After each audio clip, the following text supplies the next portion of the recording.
천년이 넘는 순례길, 산티아고 순례길을 걸으면서 가장 마음에 와닿는 것은 인생이 이 순례길과 같구나, 신앙의 여정이 이 순례길과 같구나 하는 마음이었습니다.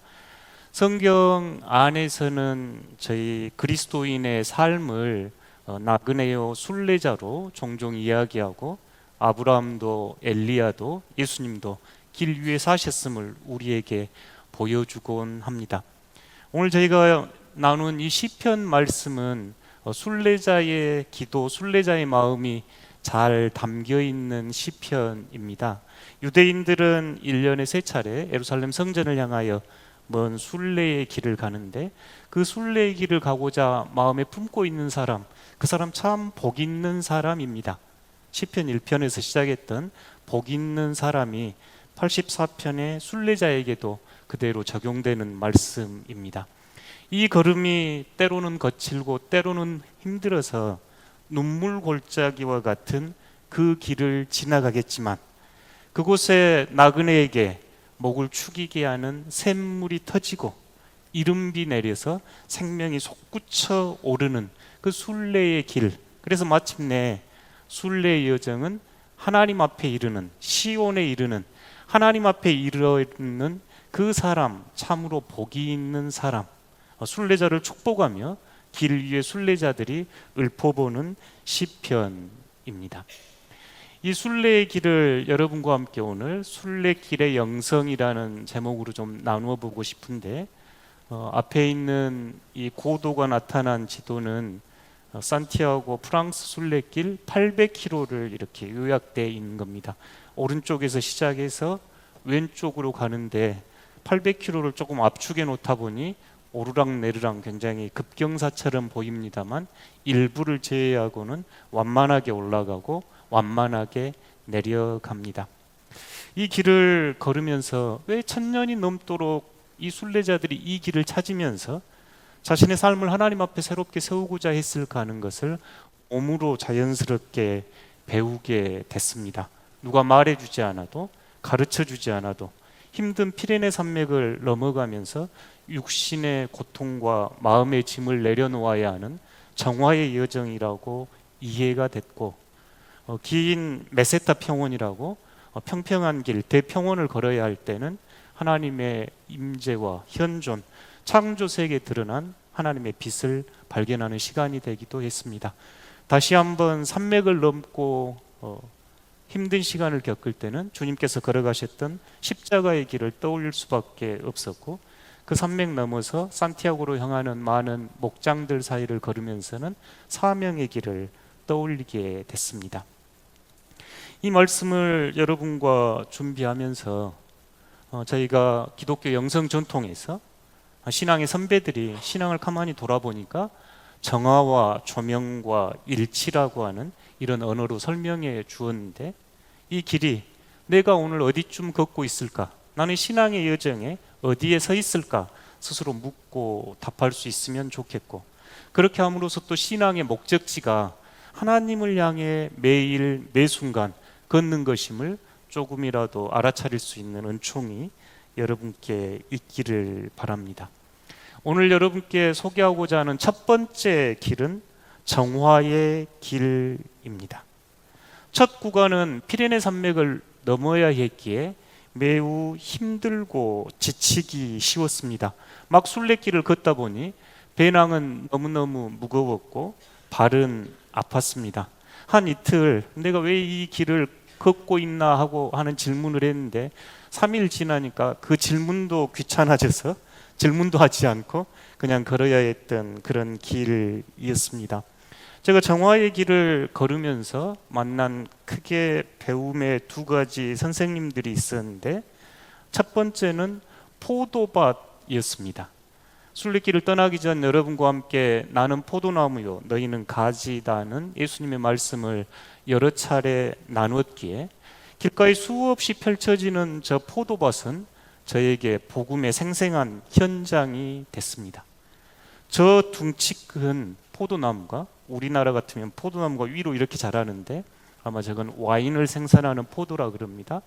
아주 밑동이 굵은 거 봐서는 수십 년 아니면 100년을 넘겼는지도 모르겠습니다. 그렇게 자란 포도나무 키가 제 허리에도 미치지 못하게 짧게 잘려 있고 저 가지를 따고 있는 농부들을 종종 볼 수 있었습니다. 여러분과 함께 가지치기에 대해서 나눴죠. 이 정화의 길은 우리 안에 있는 죄와 우리 안에 있는 자기애적 사랑과 모순된 욕망을 비워내야 하고 가지치기해야 했던 시간이 됐습니다. 자신의 화려함을 자신이 돋보이기 위해서 뻗어나가는 도장지, 저희가 포도나무 비유할 때 여러분에게 몇 가지 소개했습니다만 도장지 잘라내야 했고 자신만이 힘을 키우는 세력지도 잘라내야 했습니다.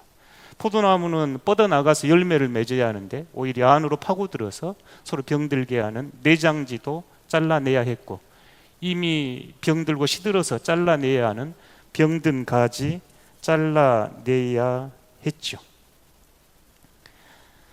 이 포도나무 비유를 또 예수님의 말씀을 떠올리면서 이 정화의 여정은 우리에게 이렇게 떨쳐내는 비워내는 가지치기의 여정이구나 하는 마음이 자연스럽게 들었습니다. 여전히 자기중심적이고 왜곡된 욕망으로 살아가는 저희들 무엇을 잘라내야 할까? 이 길은 저희에게 묵묵히 가르쳐 주었습니다. 산길을 오르내리고 걷다 보니 다리가 아프고 배낭은 무거웠습니다. 저도 짐을 작게 싼다고 싸갔음에도 불구하고 배낭이 참 무거웠습니다. 발은 아프고 힘들어졌는데요. 저녁에 숙소에 이르면 대부분의 순례자들이 하는 일이 배낭을 풀었다가 다시 쌓는 일이었습니다.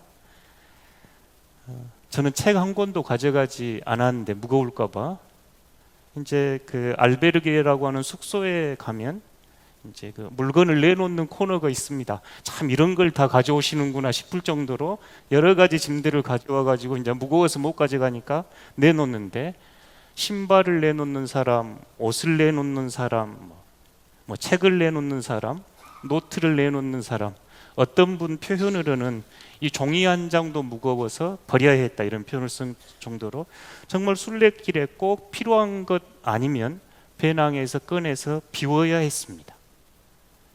그래도 배낭이 처음에는 무거워가지고 지게질을 많이 해본 저도 밑을 들고 무겁다고 이렇게 길을 걸어야 했던 시간이 이 자리였습니다. 그러면서 내 삶의 배낭에 너무너무 많은 거 채우고 사는 것 아닌가? 내가 정말 너무 많이 일상에서 너무 많이 짊어지고 만약에 이런 일이 있으면 이거 필요할 거야, 저런 일이 있으면 이거 필요할 거야. 배우 심혜진 씨가 그 길을 걸었다고 하는 영상에서 좀 봤더니 한 20km를 쌌다고 하더라고요. 20km 쌓으면 그 길 못 갑니다. 제가 5km 쌌거든요. 그 고백을 하는 걸 보면서 우리도 너무 삶에서 많은 것 쌓고 사는 것 아닌가 하는 질문이 들었습니다. 그렇게 배낭을 줄여가면서 포도밭의 교훈을 마음속에 떠올리면서 용소의 언덕이라고 이름 붙여진 한 곳에 도착했습니다. 바람이 굉장히 많이 불어서 풍력발전소가 이렇게 즐비하게 서 있는 산마루였습니다. 저곳에는 철로 만든 순례자의 일행의 조형물이 저렇게 지평선을 향해서 걸어가고 있는 모습인데 그 조형물에는 별의 길이 바람의 길과 만나는 곳, 저희가 산티아고 콤포스텔라 별들의 벌판을 향해 걸어가는데 별의 길과 바람의 길이 만나는 곳, 그렇게 시적인 글귀가 새겨져 있는 곳이었습니다. 저 언덕에 이르면 대부분의 사람들이 저곳에 가만히 앉아서 뭔가를 생각하게 되는데 저 순례자 조형물은 우리 인생 또한 이렇게 순례자 아닌가 하면서 자신 삶을 조용하게 성찰하게 됩니다. 저곳에 이르러서 저 또한 정말 무거운 건 등 뒤에 배낭에 든 물건이 아니라 내 마음에 있는 영혼 깊은 곳에 박혀 있는 돌덩어리들이 느껴지기 시작했습니다.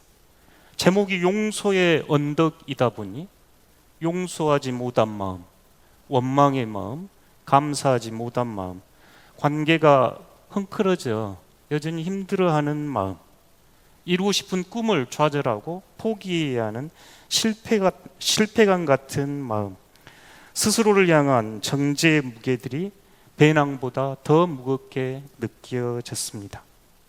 아마 우리 청년들의 배낭은 조금 다른 무게로 채워져 있을지도 모르겠습니다.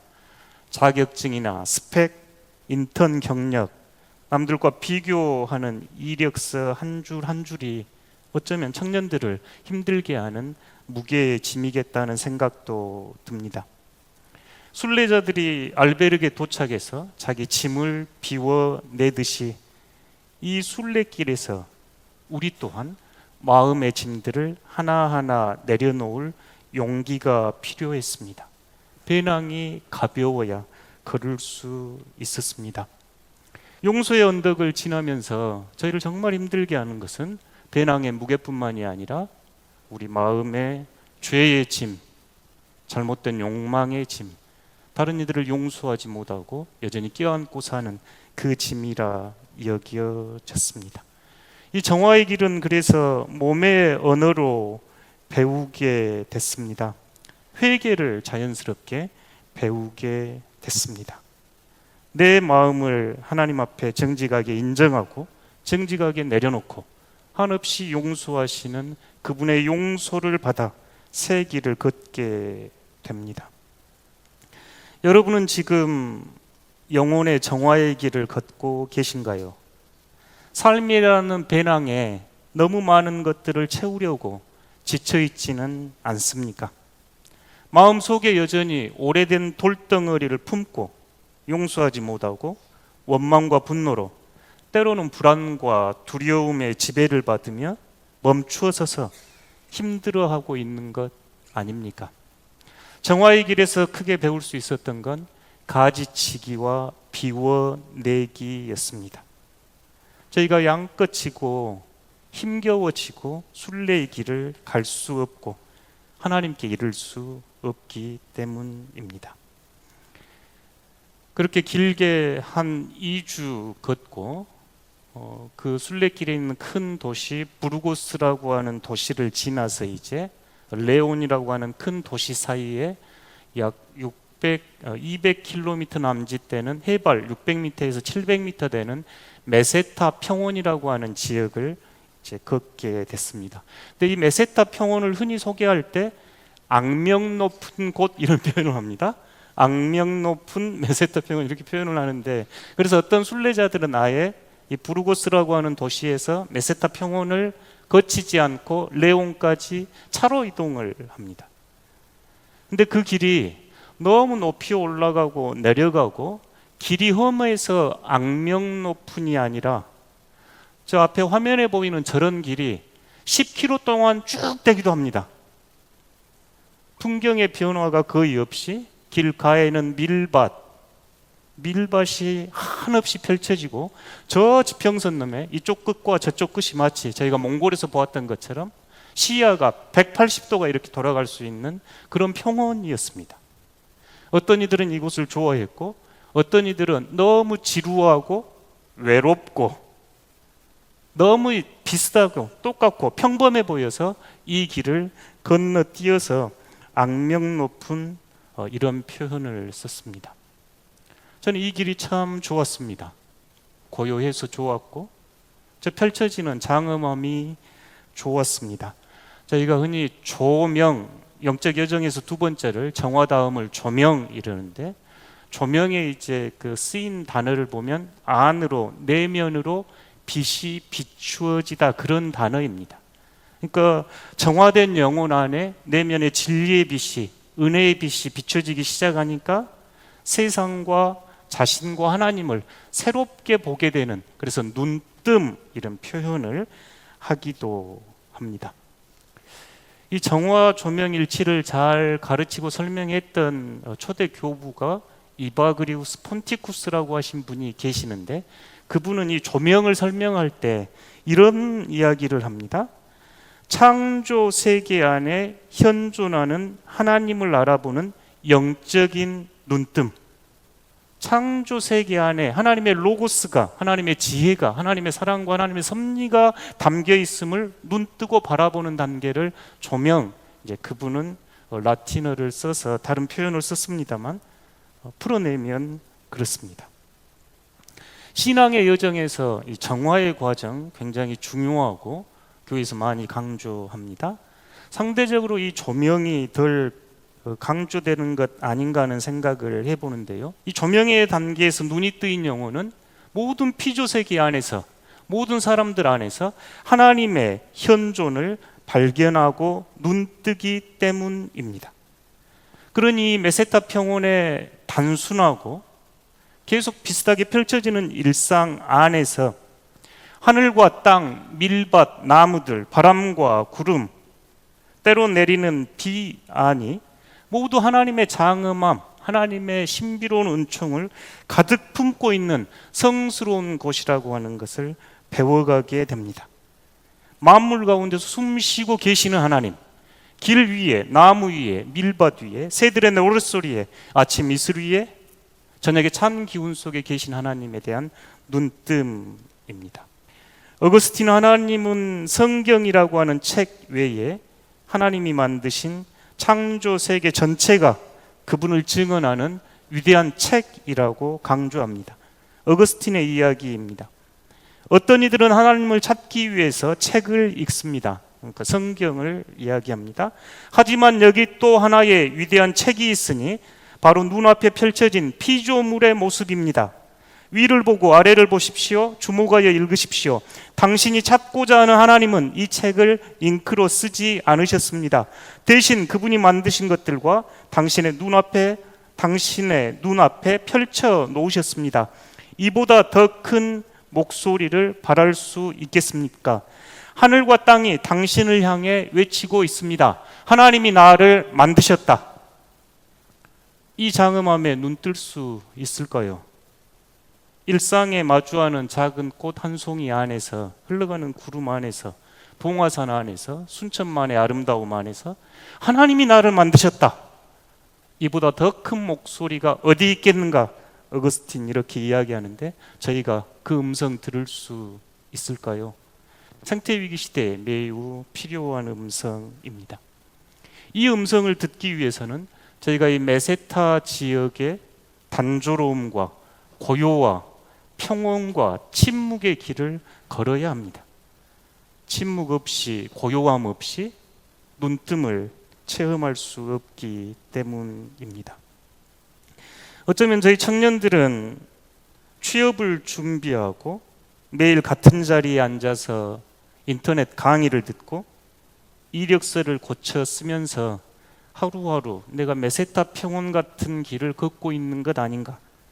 변화도 없어 보이고 매번 같은 길처럼 보이고 때로는 지루하고 때로는 외롭고 SNS 속 친구들은 화려한 여행 사진을 포스트하고 합격 소식을 올리는데 내 하루는 어제와 똑같이 보일 때 풍경이 바뀌지 않고 아무 일도 일어나지 않는 그곳 메세타 평원이라고 생각될 것 같습니다. 저희 어른들도 마찬가지죠. 정말 하나님을 열렬히 더 사랑하고 싶고 더 헌신하고 싶은데 신앙의 횟수를 거듭해도 변화는 일어나지 않고 지난해와 올해가 똑같은 것 같고 그럴 때 계신가요? 그래서 차라리 이 구간을 건너뛰어 다음 코스로 가고 싶을 때 계시죠. 그러나 그 자리 안에 이미 하나님께서 여러분과 동행하고 계셨습니다. 엠마오 가는 제자들 이야기가 잘 보여주듯 저희가 실망에 빠져 우리의 꿈이 좌절돼서 앞을 보지 못할 때 동행하셨던 그 분께서는 제자들을 눈뜸으로 초대하셨고 제자들은 알아차렸습니다. 그러니 지루해 보이고 변화 없어 보이고 똑같이 보이는 그곳에 이미 동행하신 예수 그리스도 하나님의 현존을 저희가 체험할 수 있기를 바랍니다. 매일의 순례길이 주님과 동행하는 메세타 조명의 기름을 일상에서 훈련할 필요가 있습니다. 오늘 말씀을 마무리하려고 합니다. 이 산티아고 순례길을 걸으면서 기독교 영성에서 말하는 정화, 조명, 일치 이야기 중에서 정화와 조명의 이야기를 좀 나누었습니다. 일치와 사명 이야기는 다음 주와 그 다음 주 이어서 더 진행해 보려고 합니다. 저희가 어떤 존재인지 알아차리고 우리의 죄를 회개하고 우리의 등에 진 짐과 마음의 짐을 정직하게 하나님 앞에 내려놓는 정화의 여정 매우 중요합니다. 이때 기억할 두 단어는 가지치기와 비워내기입니다. 우리가 가지를 치지 않으면 하나님이 가지를 정리하십니다. 아버지 농부께서 하시는 일이거든요. 우리가 비워내지 않으면 하나님께서 그 집을 비워내십니다. 메세타 평원을 걸을 때 우리의 눈뜸으로 초대하시는 하나님의 장엄함을 맛볼 수 있기를 바랍니다. 취업 준비, 진로, 아직 답이 보이지 않아 답답한 이 길이 실패의 길이 아니라 순례길임을 알아차릴 수 있기를 바랍니다. 프랑스 작가 마르셀 프루스트는 진정한 여행은 새로운 풍경을 보는 것이 아니라 새로운 시야를 갖는 것이라 말합니다. 똑같습니다. 신앙은 길을 걸으면서 새로운 풍경을 보는 것이 아니라 익숙한 일상의 풍경 안에서 하나님의 은총을 발견하는 여정입니다. 다시 시편 84편으로 돌아가 봅니다. 이 시인은 순례의 길을 축복하면서도 이 길이 녹록지 않는 눈물 골짜기임을 압니다. 그럼에도 그곳에서 포기하지 않고 절망하지 않는 것은 하나님께서 주시는 샘이 솟구쳐 흐르고 이른 비에 생명의 초대가 있기에 힘을 얻고 또 얻고 앞으로 나아가 마침내 하나님 앞에 서겠다고 이렇게 노래하고 있습니다. 순례자들의 인사를 지난주에 부엔 까미노, 좋은 순례길 되십시오 하는 순례자 인사를 나누었는데 오늘은 울트레이야, 울트라 레이야인데 울트라는 무엇을 넘어서 레이야는 길입니다. 힘을 얻고 또 얻어서 더 앞으로 나아가십시오 하는 뜻이 담겨 있네요. 사랑하는 덕신의 성도 여러분, 하나님께서 주시는 힘을 얻고 또 얻고 그래서 더 앞으로 나아가 하나님께 이르는 복된 한 주간의 순례 되시기를 진심으로 기원합니다.